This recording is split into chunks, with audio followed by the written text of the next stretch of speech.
Assalamualaikum warahmatullahi wabarakatuh. Alhamdulillah.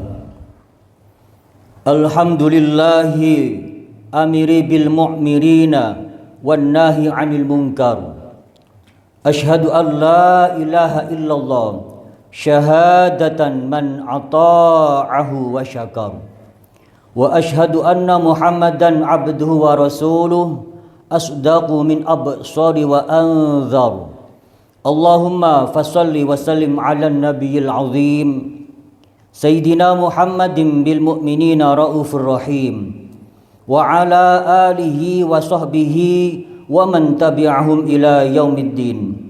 Amma ba'd, fa ya ibadallah usikum wa iyaya bitaqwallah wa ta'atihi fi kulli waqtin la'allakum tuflihun. Hadirin jamaah salat Jumat di Masjid Ukhuwah Islamiyah Perum Sekardangan Indah Sidoarjo rahimakumullah. Setiap kita tentu saja ingin terus mengokohkan ketakwaan kepada Allah Subhanahu wa taala dengan takwa yang sebenar-benarnya, karena memang hal itulah yang dikehendaki oleh Allah Subhanahu wa taala. Firman Allah berbunyi, ya ayyuhalladzina amanu taqullaha haqqa tuqatih ittaqullaha haqqa tuqatih wa la tamutunna illa wa antum muslimun. Hai orang-orang yang beriman, bertakwalah kamu kepada Allah dengan sebenar-benar takwa kepadanya, dan jangan sampai kamu mati kecuali dalam keadaan muslim. Surat Ali Imran ayat 102. Ma'asyiral muslimin rahimakumullah. Salah satu cara yang harus kita lakukan untuk bisa memantapkan ketakwaan kepada Allah adalah dengan melakukan apa yang disebut dengan muhasabah. Muhasabah dalam arti mengevaluasi diri atau introspeksi diri. Mengevaluasi apakah amal-amal kita lebih banyak yang bernilai ibadah atau tidak. Apakah amal kita lebih banyak yang soleh atau amal yang salah.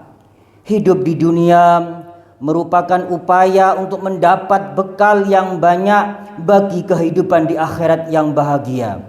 Karena itu, melakukan perhitungan terhadap prestasi amaliyah kita merupakan sesuatu yang sangat penting.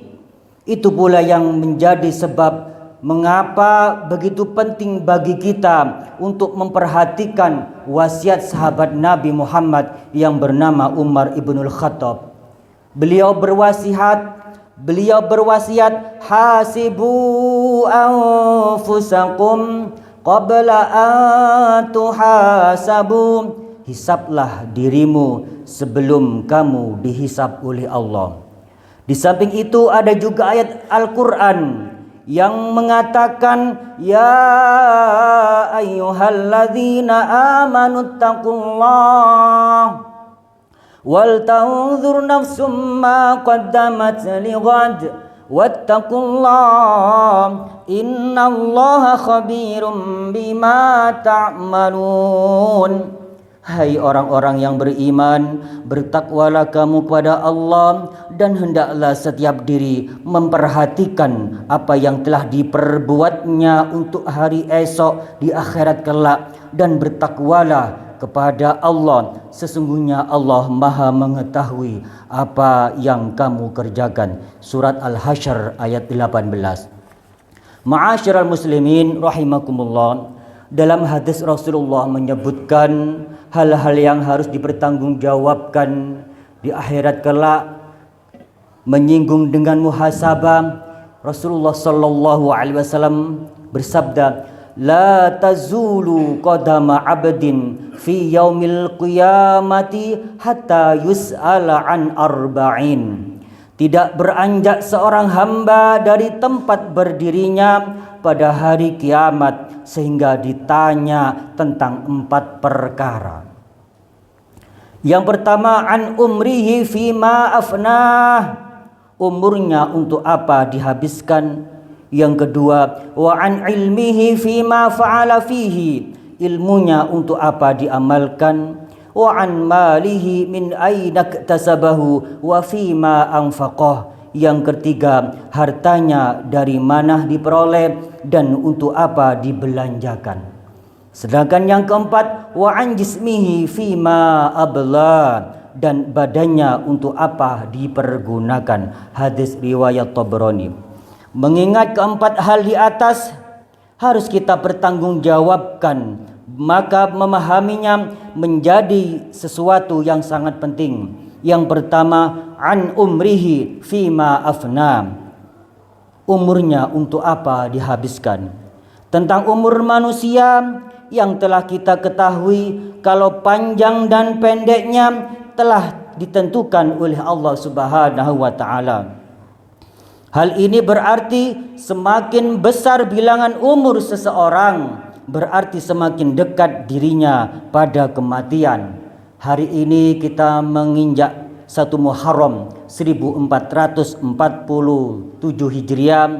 Kalau bertambahnya usia, mungkin jatah hidup akan berkurang. Kesempatan hidupnya di dunia berkurang 1 tahun lagi. Sementara waktu datangnya kematian sudah semakin dekat. Berbicara soal umur berarti berbicara soal waktu. Bagi kita sebagai muslim sebenarnya tidak begitu penting kapan kita akan mati. Tetapi yang terpenting adalah dalam keadaan bagaimana diri kita ketika kematian itu datang.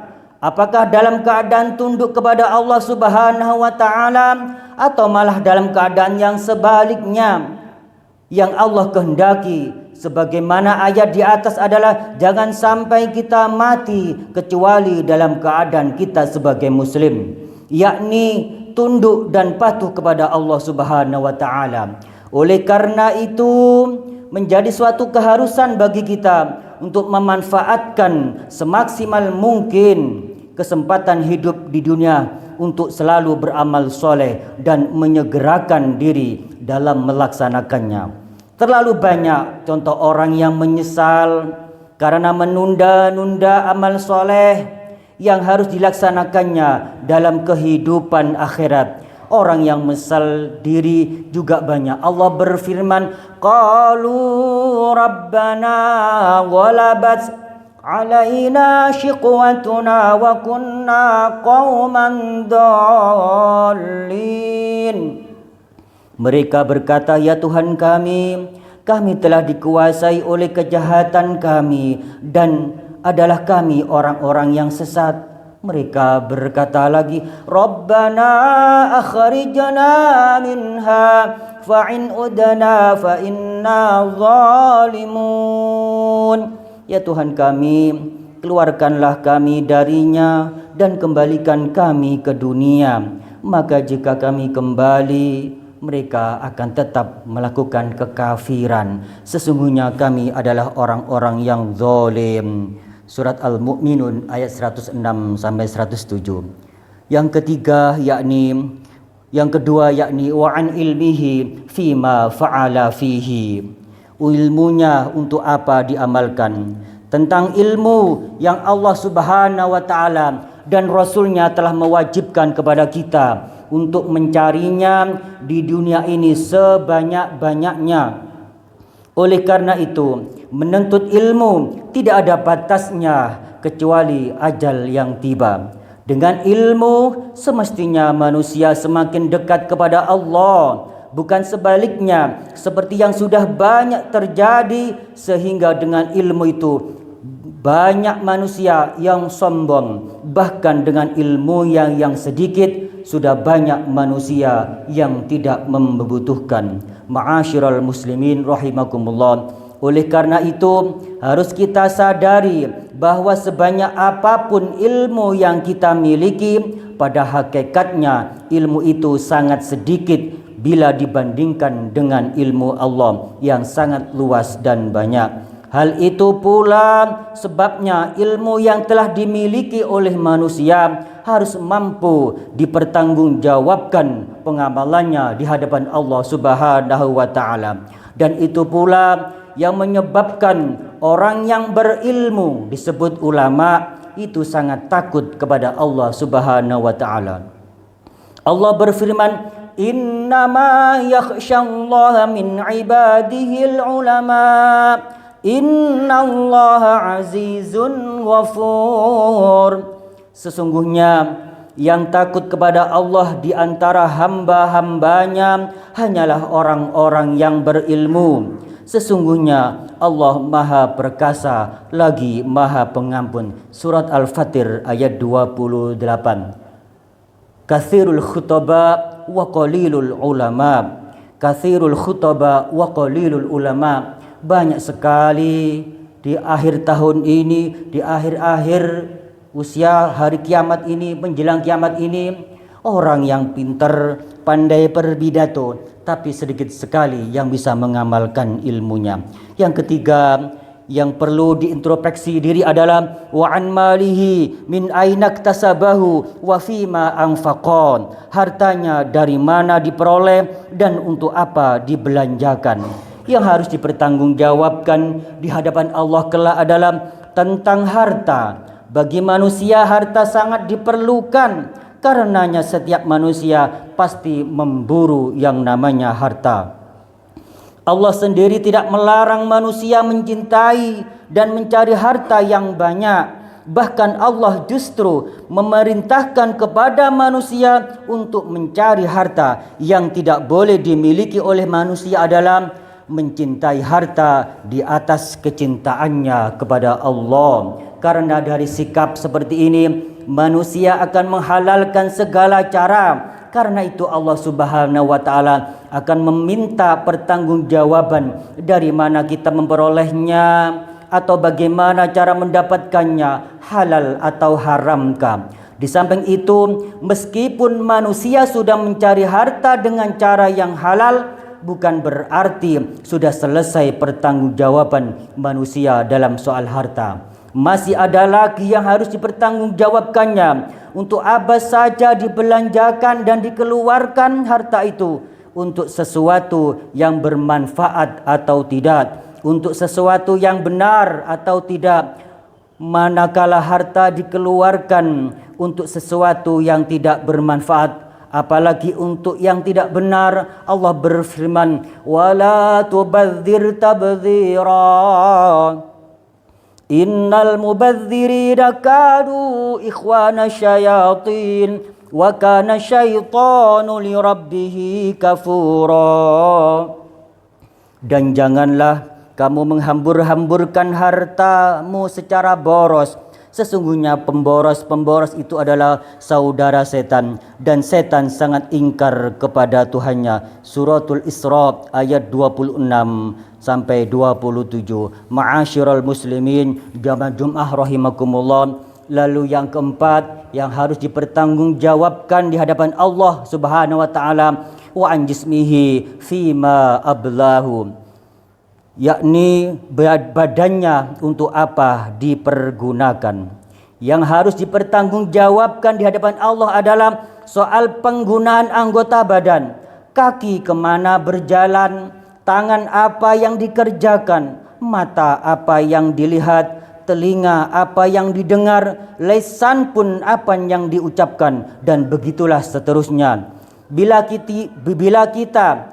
kita tidak mampu memanfaatkan anggota badan untuk sesuatu yang benar menurut Allah Subhanahu wa taala, bisa jadi kita akan terperosok ke derajat yang rendah, bahkan lebih rendah dari derajat binatang. Walaqad dzara'na li jahannama katsiran minal jinni wal ins lahum qulubun la yafqahuna biha wa lahum a'yunun la yubsiruna biha wa lahum adhanun la yasma'una biha ulaika kal an'ami bal hum adall ulaika humul ghafilun. Dan sesungguhnya kami jadikan untuk isi neraka jahanam kebanyakan dari jin dan manusia. Mereka mempunyai hati tetapi tidak dipergunakan untuk memahami ayat-ayat Allah, dan mereka mempunyai mata tetapi tidak dipergunakan untuk melihat tanda-tanda kekuasaan Allah. Mereka itulah seperti binatang ternak, bahkan mereka lebih sesat lagi. Mereka itulah orang-orang yang lalai. Surat Al-A'raf ayat 179. Ma'asyiral muslimin rahimakumullah. Hal ini merupakan sesuatu yang sangat sulit. Sebagai contoh, penggunaan mata untuk melihat sesuatu yang baik saja adalah sesuatu yang sangat sulit. Tetapi karena sulitnya itu, Allah Subhanahu wa taala melalui hadis Rasulullah mengemukakan imbalan yang luar biasa, sebagaimana sabda Rasulullah, "Salasun la tara a'yunuhum nar, ainun harsat fi sabilillah, wa ainun bakat min khasyatillah, wa ainun kafat min maharimillah." Ada 3 orang yang mata mereka tidak akan melihat api neraka, yaitu mata yang terjaga di jalan Allah, mata yang menangis karena takut kepada Allah, dan mata yang terpelihara dari melihat hal-hal yang diharamkan Allah Subhanahu wa taala. Hadis Tabrani. Sebagai pertanggungjawaban manusia atas apa yang dikerjakan di pengadilan Allah nanti, manusia tidak bisa lagi berbohong. Makanya yang menjawab pertanyaan Allah tidak lagi mulut, tetapi anggota badan lain. Allah berfirman, "Al-yawma nakhtimu ala afwahihim wa tukallimuna aydihim wa tashhadu arjuluhum bima kanu yaksibun." Pada hari ini kami tutup mulut mereka, dan berkatalah kepada kami tangan mereka, dan memberi kesaksian kaki mereka terhadap apa yang dahulu mereka usahakan. Surat Yasin ayat 65. Akhirnya semoga kita termasuk kelompok manusia yang bisa menjalankan kehidupan sebagaimana yang dikehendaki Allah Subhanahu wa taala, sehingga kita bisa mempertanggungjawabkan segala apa yang kita lakukan di hadapan Allah Subhanahu wa taala, sehingga amal ibadah yang kita kerjakan, baik yang sunnah lebih-lebih yang wajib, senantiasa mendapatkan ridho dan diridhoi oleh Allah Subhanahu wa taala. Apabila kita dipanggil oleh Allah, mendapatkan predikat husnul khatimah. Amin ya rabbal alamin. Barakallahu li wa lakum fil Qur'anil Karim, wa nafa'ani wa iyyakum bima fihi minal ayati wa dzikril hakim, wa qur rabbi fir warham wa anta khairur rahimin.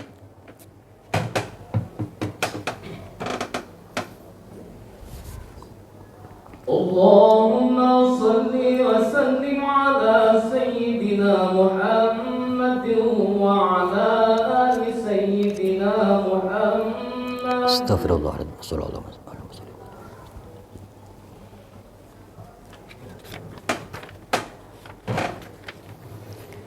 Alhamdulillah ala ihsanihi wa syukru lahu ala taufiqi wa imtinani. Ashhadu an la ilaha illallah wahdahu la syarika lah, wa ashhadu anna sayyidana Muhammadan abduhu wa rasuluhu da'i ila ridwani. Allahumma salli ala sayyidina Muhammad wa ala alihi wa ashabihi wa sallama tasliman katsiran. Amma ba'd, faya ayuhan nas ittaqullaha fima amara wantahu amma naha, wa'lamu anna Allah amarakum bi amri bada fi bi nafsi wa thana bi malaikati bi qadsi, wa qala ta'ala inna Allah wa malaikatahu yusalluna 'alan nabi ya ayyuhalladzina amanu sallu 'alaihi wa sallimu taslima. اللهم صل وسلم على سيدنا محمد وارض عنا معهم برحمتك يا أرحم الراحمين اللهم اغفر للمؤمنين والمؤمنات والمسلمين والمسلمات الأحياء منهم والأموات إنك سميع قريب مجيب الدعوات يا قاضي الحاجات اللهم اغفر لنا ذنوبنا ولوالدينا وارحمهم كما ربونا صغارا ولجميع المؤمنين والمؤمنات والمسلمين والمسلمات الأحياء منهم والأموات إنك سميع قريب مجيب الدعوات يا قاضي الحاجات ربنا آتنا في الدنيا حسنة وفي الآخرة حسنة وقنا عذاب النار والحمد لله رب العالمين عباد الله إن الله يأمركم بالإحسان وإيتاء ذي القربى وينهى عن الفحشاء والمنكر ولذكر الله أكبر